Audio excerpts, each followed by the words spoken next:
It is 6:49. This is your morning in 8 minutes. 21 people are dead after a gunman opened fire at an elementary school in South Texas. 19 of the victims were students at Robb Elementary in Uvalde. The shooting started shortly after 11:30 yesterday morning in a town roughly 85 miles west of San Antonio. Responding officers shot and killed the suspect. 2 officers are hurt and are expected to survive. Parents and family members rushed to the school and local hospitals looking for loved ones. And as soon as he made entry into the school, he started shooting children, teachers, whoever was in his way. He was shooting everybody. Texas Governor Greg Abbott said the suspect apparently shot his grandmother before he entered the school. Tuesday's tragedy is the deadliest school shooting in Texas history and the worst in the country since a gunman killed 26 at Sandy Hook Elementary in Connecticut in 2012. Here at home, Tennessee lawmakers are reacting to the deadly school shooting. Governor Lee, Senator Marsha Blackburn, Senator Bill Hagerty, and Knoxville Mayor India Kincannon all asking fellow Tennesseans to pray for those affected. Right now, a live look at the White House shows flags flying at half staff. President Joe Biden issued the order in honor of the victims. Flags will remain at half staff through sunset on Saturday night. We're going to continue to follow all the latest details out of Texas. Be sure to download the WVLT News app for those updates. And new details this morning. 10 people are displaced after a house fire last night in West Knoxville. It happened on West Pine Lane around 9 o'clock. Crews tell us they were able to contain the fire to just one room in the house. Thankfully, everyone got out without any injuries. The Red Cross is now working with the family. Right now, Crime Stoppers needs your help finding these suspects. They're accused of opening a locked cabinet inside of a Walmart on Walbrook Drive and stealing $20,000 worth of Apple products. This happened last Friday around 6:15 in the morning. If you know anything about what happened or you know these people, contact East Tennessee Valley Crime Stoppers. You could be eligible for a cash reward. We have that number for you in the WVLT News app. And a Sevier County Sheriff's deputy is out of the ICU after being hospitalized following a crash. That's according to the deputy's wife. She tells us the medical staff at UT Medical Center thought Deputy Jonathan Dodd was doing well enough to move him out and transfer him to another room. The crash that injured him happened Saturday night after Deputy Dodd tried to stop a car, but the driver kept going. He chased them but crashed. His K-9 partner was in the car at the time of that crash and is expected to make a full recovery. New this morning, for the first time in history, tuition and fees for public universities here in Tennessee will not go up for the 2022-2023 school year. The Tennessee Higher Education Commission voted in favor of the new measure. State officials say the vote's in response to inflation.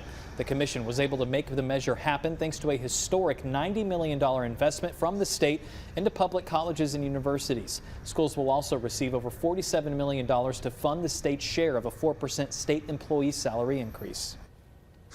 And around the nation, former reality television star Josh Duggar will be sentenced this morning. He's facing up to 20 years in prison for receiving and possessing child pornography. Prosecutors are seeking the maximum sentence for Duggar, whose family was the focus of TLC's show 19 Kids and Counting. His lawyers are asking for a 5-year sentence.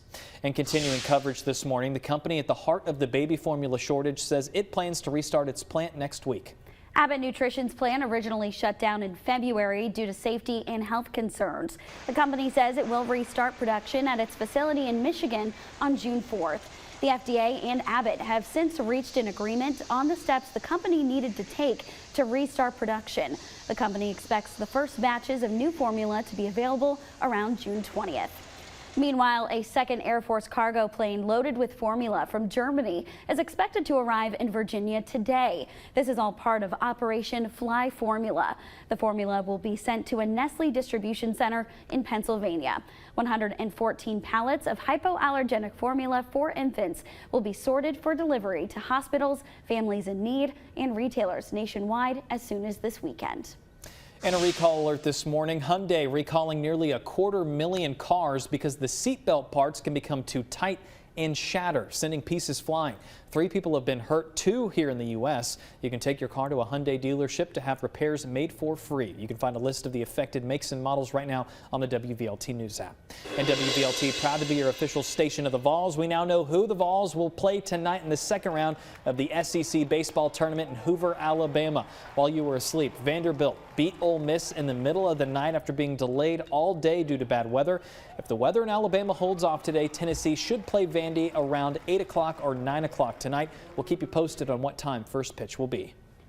Getting a look at your first alert. Traffic crews are still working a single vehicle crash on I-75 northbound. This is a live look at that scene. They do still have the left northbound lane blocked of the interstate right around Callahan Road. You can see it is starting to get a little bit busy on the interstate, but the good news is this incident isn't causing any major delays. If you are headed that way, just know you have to get into the two right-hand lanes. Now that traffic looking good on your Wednesday morning. Those interstates and main roads are running on time.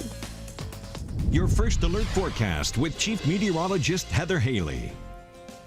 About 6:55, and now as we start the day off with the rain becoming much more spotty. Remember, we only have kind of a lone downpour or storm trying to bubble up today because it is a steamy day. It is a warm, humid one. Then we'll have another batch of rain and storms move in. Obviously not 100% coverage. We'll work our way up to more bands of rain at times over the next couple of days, really. So the next batch comes in tonight with a good streak of about 1/4 to 1/2 inch along the plateau into parts of the valley. Now, when we go through tomorrow morning to early afternoon, I told you it's kind of hit or miss the first half of tomorrow, then that 80% coverage late afternoon to evening. So you can see now we're banding up some more inch and a half of rainfall, but Thursday night to Friday morning kind of fill in this gap, and then some more scattered rain on Friday. So we'll share a little bit better when it comes to that second half of Thursday into Friday in terms of about 1 inch of rain on average, isolated higher amounts, even 1.5 inches to 2 inches in spots. So for now, quieter weather. Steamy weather. Humidity leaves us in the low to mid 60s to kick off your day. It's mostly cloudy, but we actually have this nice little break before those batches of rain and storms start reaching up towards us, which is why we'll just kind of create a couple of our own. Look at those clouds starting to break up. Looking a lot better over west of Knoxville. That's going to help to crank up that heat. Again, just a lone pop-up, but nothing to cancel plans over, as we'll make it to 79 at noon with a high today of 85. It'll just feel a couple of degrees warmer thanks to that humidity. And that's where we hit a midday high tomorrow of 80 before that front really presses in, spreads out rain and storms for the afternoon to evening Thursday. Some scattered showers left over Friday, but that dipped to 70s.